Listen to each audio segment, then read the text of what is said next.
بسم اللہ الرحمن الرحیم۔ السلام علیکم کلاس پری نائنتھ، آپ سب میری طرف سے بہت زیادہ مبارک ہو۔ سب سے پہلے تو آپ کلاس 7 سے ڈائریکٹ پری نائنتھ میں پروموٹ ہو گئے۔ It's a big difference and big gap for you.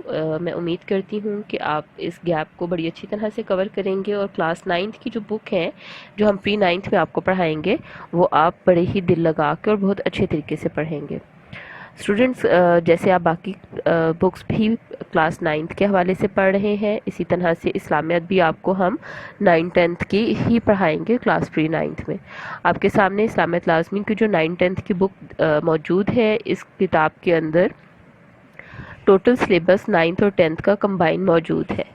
میں آپ کو سلیبس کی ڈویژن کے حوالے سے سب سے پہلے تو تھوڑا سا گائیڈ کروں گی کہ کلاس 9 میں آپ کیا سلیبس پڑھیں گے، یعنی اس میں 9 اور 10 دونوں بک کلاسز کا سلیبس مینشنڈ ہے، دونوں کلاسز کا سلیبس لکھا ہوا ہے۔ اس میں سے کلاس 9 کا سلیبس کیا ہوگا اور کلاس 10 کا سلیبس کیا ہوگا۔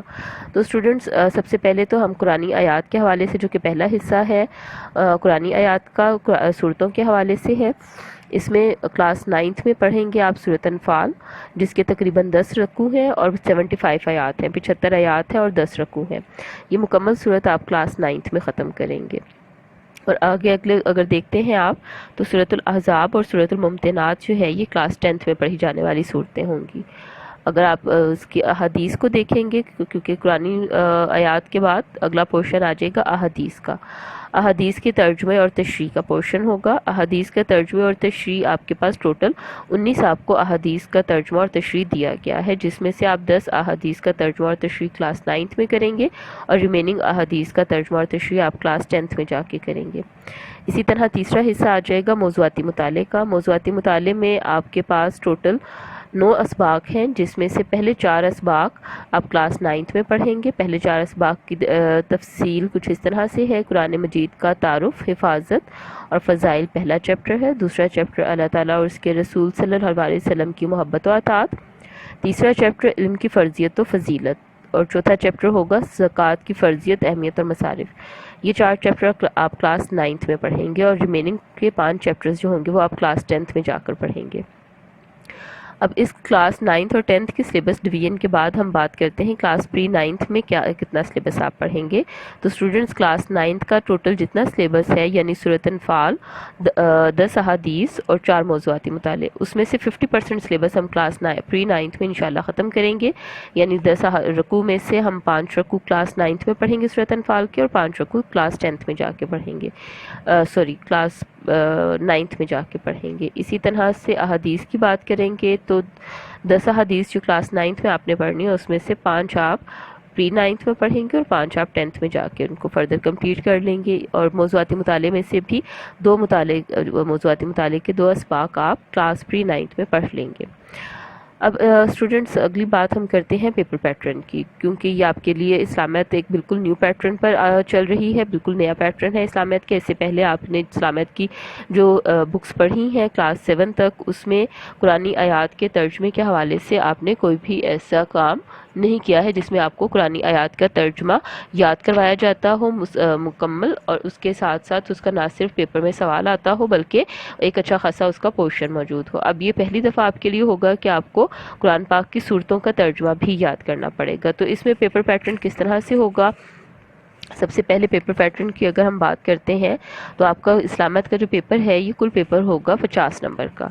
50 نمبر کے پیپر میں حصہ معروضی آپ کا 10 نمبر کا ہوگا، اور حصہ انشائیہ 40 نمبر کا۔ حصہ معروضی سے مراد ہوتی ہے ملٹیپل چوائس کویسچن MCQs، یعنی کثیر الانتخابی سوالات۔ یہ 10 سوالات آپ کے سامنے رکھے جائیں گے، اور آپ کو ان کے صحیح آپشن کو سرکل کرنا ہوگا۔ اس کو سالو کرنے کے لیے آپ کے پاس 10 منٹ سے 12 منٹ کا ٹائم آپ کو دیا جاتا ہے بورڈ پیپرز میں، اور اسکول میں بھی ہم آپ کو اتنا ہی ٹائم دیں گے۔ اس ٹائمنگ کے دوران آپ کو ان MCQs کو سالو کرنا ہوتا ہے۔ MCQs کا پورشن جیسے ہی کمپلیٹ ہوتا ہے، MCQs کا پورشن پیپر آپ سے واپس لے لیا جاتا ہے، اور آپ کو دوسرا پیپر دے دیا جاتا ہے جس کو حصہ انشائیہ بولا جاتا ہے۔ حصہ انشائیہ کے 2 حصے آتے ہیں۔ ایک ہوتا ہے حصہ اول۔ حصہ اول میں آپ کو مختصر سوالات کے جوابات دینے ہوتے ہیں۔ مختصر سوالات کے جوابات کے بھی فردر آگے 2 پارٹ آ جاتے ہیں۔ سوال نمبر 1 جیسے کہ میں نے آپ کو بتایا کہ کثیر الانتخابی سوالات کا ہوتا ہے، جو کہ آبجیکٹو کویسچن ہے، آپ کے سے پہلے لے لیا جائے گا۔ اس کے بعد جب حصہ انشائیہ آپ کے ہاتھ میں آئے گا تو اس میں آپ کے پاس مختصر سوالات کے 2 پورشن ہوں گے، ایک سوال نمبر 2 اور ایک سوال نمبر 3۔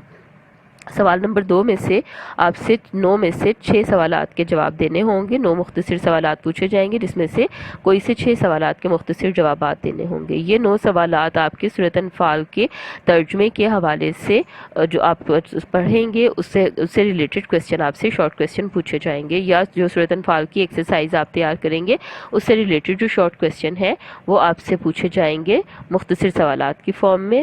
سوال نمبر 2 میں 9 سوالات پوچھے جائیں گے جس میں سے 6 سوالات کے آپ کو صحیح آنسر دینے ہوں گے، یہ حصے کے 12 نمبر آپ کو مل جائیں گے۔ پھر اگلی طرف چلتے ہیں تو سوال نمبر 3 آ جائے گا۔ سوال نمبر 3 بھی مختصر سوالات ہی کے حوالے سے ہے، لیکن سوال نمبر 3 میں حدیث سے ریلیٹڈ کویسچن آپ کو نظر آئیں گے، اور سوال نمبر 3 میں آپ کو موضوعاتی مطالعے سے ریلیٹڈ شارٹ کویسچن نظر آئیں گے۔ یعنی سوال نمبر 3 میں آپ کو 9 میں سے 6 مختصر سوالات کے جوابات دینے ہوں گے۔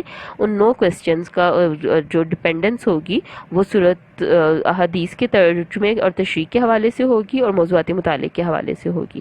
اس سوال کے بھی 12 نمبر ہوں گے۔ اور اس کے بعد آ جائے گا حصہ دوم۔ حصہ دوم جب آپ کے سامنے آئے گا تو وہ سوال نمبر 4 کے ساتھ شروع ہوگا۔ 3 سوال آپ پہلے اٹیمپٹ کر چکے ہیں۔ سوال نمبر 1 موضوعاتی مطالعے کا، سوال نمبر 2 آپ کے پاس آ جائے گا مختصر سوالات کا، اور سوال نمبر 3 بھی مختصر سوالات کا۔ اب سوال نمبر 4 حصہ دوم میں آتا ہے جس میں آپ کو آیات کا ترجمہ لکھنا ہوتا ہے۔ 3 آیات آپ کو دی گئی ہوتی ہیں، ان میں سے 2 آیات کا آپ نے بالکل بامحاورہ ترجمہ لکھنا ہوتا ہے اور ایکوریٹ ترجمہ لکھنا ہوتا ہے، اس میں آپ غلطی کی گنجائش نہیں رکھ سکتے ہیں۔ یہ ترجمہ آپ کا ہر ترجمے کے 4 نمبر ہوتے ہیں، 2 آیات کے ترجمے لکھتے ہیں تو آپ کو ٹوٹل اس کے 8 نمبر مل جاتے ہیں۔ اس کے بعد اگلا سوال آ جاتا ہے سوال نمبر 5 جس میں احادیث آپ کو دی گئی ہوتی ہے، حدیث دی گئی ہوتی ہے ایک، اس کا ترجمہ اور تشریح کرنی ہوتی ہے۔ یہ سوال ہے 3 نمبر کا جس میں سے 1 نمبر کا ترجمہ ہوگا اور 2 نمبر کی تشریح ہوگی۔ اب یہ 3 نمبر کے سوال میں جب آپ اس کو اٹیمپٹ کریں گے تو ترجمہ آپ کو پتہ ہے کہ ایک ایسی چیز ہے جس کو آپ کو بالکل ایکوریٹ اور بالکل صحیح لکھنا ہوتا ہے، تو جب آپ ترجمہ بالکل ٹھیک لکھیں گے تو 1 نمبر آپ کو وہاں سے ملے گا، اور تشریح جو آپ یاد کریں گے اس کے اکارڈنگ آپ کو 2 نمبر تشریح کے ملیں گے۔